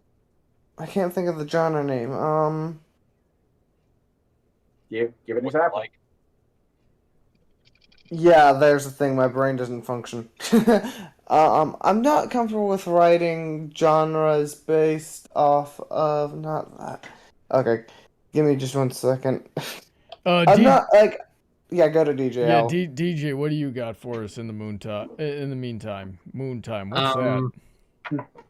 Horror. Horror? I do not like feeling of fear. I don't like being scared because I often end up lying in bed and those things like to replay over and over and over where rationality goes away and I'm starting to think they're right outside my freaking window. Oh, geez. Something like that's even worse when you're a Christian and you read like a story about demonic possession and it's real. Like things like that actually happen to people and you're like, frick! And every time the house creaks, you're like, the power of Christ compels you! And I actually have a story in the back burner, which is a horror story. Yay! Which I am trying to lighten it a little bit by making it action horror, very much like Resident Evil's later installments. The hard part about it is doing the research because it's based on creepypastas, and those are the easiest thing that infest the brain. Well, yeah, if you could fight the horror changes a lot. Yeah, that's what it was. It was like horror and stuff with like a lot of blood, gore, and stuff like that. Horror would have fallen under that category. My brain just couldn't think of it. I can do Sorry, go ahead. Brony. This Sunday, watch Brawny Buck get into a chair ladder match with Cthulhu, only on WWE SmackDown. Yeah, see, I can do certain things, like I can do horror in books, but I can't just do a soul-based horror because it's just, I don't, it just doesn't work for me, you know? It depends on how you approach it. Like I did a story that was literally Pinkie Pie as a little filly stuck in a incredibly creepy haunted house where there were incredibly horrific things going on. Yeah, see, that doesn't... But it was still Pinkie Pie being Pinkie Pie. I was gonna say, that doesn't feel like horror to me, though, if we're being 100% honest. I mean, we had tales of people who threw themselves off buildings onto spikes. It was pretty terrible, but it was still Pinkie Pie being Pinkie Pie.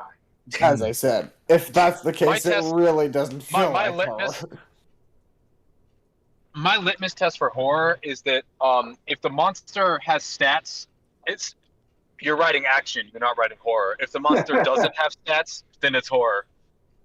That's basically it. Like if you don't know how the monster works or where it is, and then that's horror, because like, oh no, it's killing us, we don't know how. If the monster has stats, oh, it's this kind of a demon, it kills this way with these weapons and these are the counters. Now it's action, it's not horror anymore. It depends on the kind of horror. The horror might not be the monster. The horror might be something related to the situation. Yeah. Maybe the horror was just the friends we made along the way. I mean, that could be legit. Maybe the horror was just Brawny. But I mean, actually, you can have a horror that's all about just how people fail as human beings as things go wrong. Isn't that and just the monster is not really the problem. Existential horror. You were the monster. Your failure was the monster. The existential horror. But I mean, but that's still horror. You can play that up. You can totally play that up. You were Shub Niggeroth the whole time. You just dreamed up all of reality, and as soon as you woke up, everything you knew stopped existing. All right, we should wrap it up. I think there was one thing that DJ wanted to tackle before we call it quits here. Oh. Well, since he had suggested it, I'd seen Acharky. Is that the name? Yeah. He had posted something a little while ago. One piece of advice that works for me: give your mind time to not think of the project. You'd be surprised how at times when you take time away from it, an idea can come to you. Yeah, I was saying things along those lines earlier tonight. So, Acharky, I know you tuned in sort of during the back half. We certainly this was a very long stream, much longer than I expected it to be. But that's a good thing.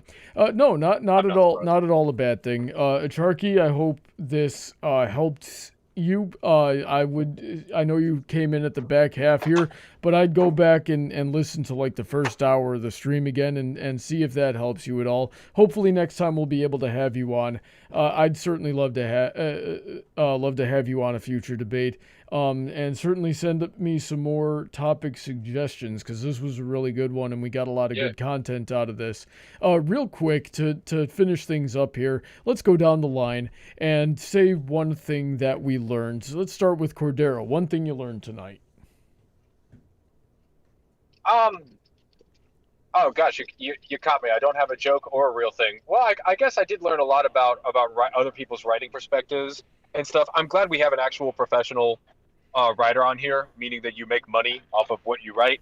I reconfirmed a lot of things, because a lot of the advice you gave is the same advice I've heard at writers panels of other professional writers at conventions running panels. So I do notice that there is a consistency in the good writing advice, and I do my best to apply that to my writing. All right, DJ, one thing you learned tonight. That my master's degree in procrastination is absolutely worthless. Why did I get this thing? Well, shoot, I've been telling you that. Morning. That's how you. That's how you get your doctorate in procrastinating. You just admit out loud, I don't want to finish my master, and they just hand you a doctorate. I left school for nothing. Freaking he pays me to teach him, and then anytime I tell him to do something, he's like, nah. Hey, you still get money. No complaining.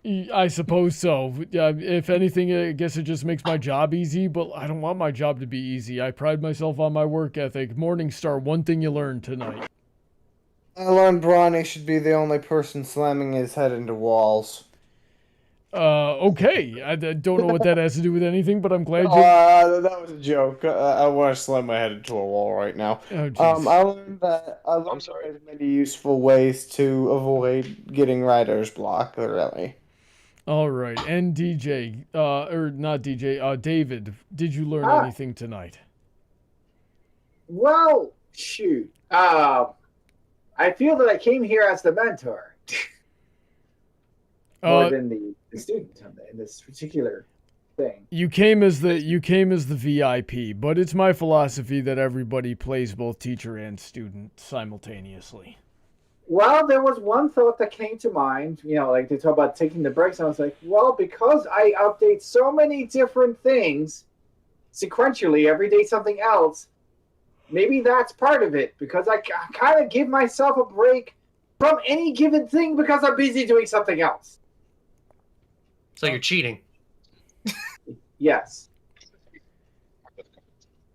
David has just maxed out his specs into writing, that even when he needs to cool down from writing, he cools down from writing by doing more writing.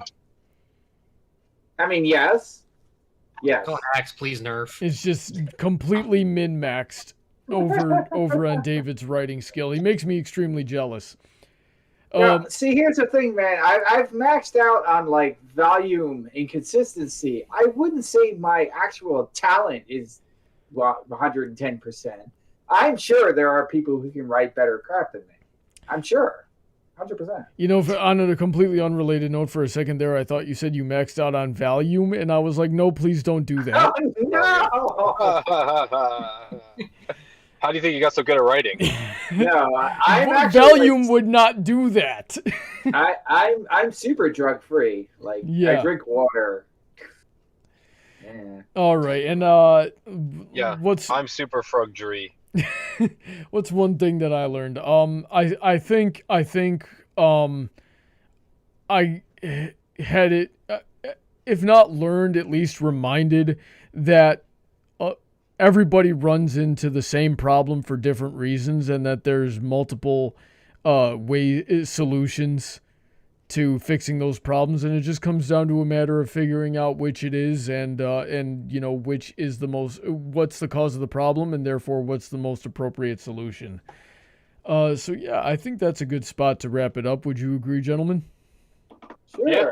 All right, so thanks to everybody who came out and watched this very long stream tonight. If you would like to get on the show, I'd love to have you. Let's just get you on the Patreon and the server, the Discord server, for as little as $1 a month. There's other, perks at higher tiers there, but you can check those out on my Patreon. And once you're in the server, your topic suggestions become priority. I saw that Picademos made a topic suggestion to me in the chat while we were streaming. I'm going to ask that he direct message that to me so I don't forget about it. But they become priority, and then we can get you on the show, and you can also pick the games for Friday Night Fights when it's your turn to do so. And that's about it. I'm very I'm very thankful to all of my generous supporters on Patreon, because I can talk and definitely don't have a stutter problem.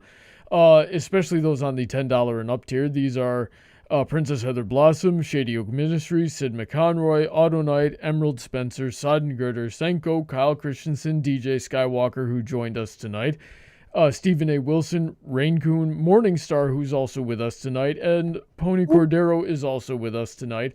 QFlash, Billy Henline, Alden McMegs, Malcontent, author of the Metaverse series. They all have their own content links in the description. They make some pretty good stuff. Some of that stuff I help create myself. So be sure to check all that out. David, thank you so much for coming on with us tonight. It was very short notice. I didn't get to you until last night, and we made it work. I hope it was helpful. Yeah, it was great having you on again. Acharky, thank you for suggesting the topic for tonight. I hope it helped.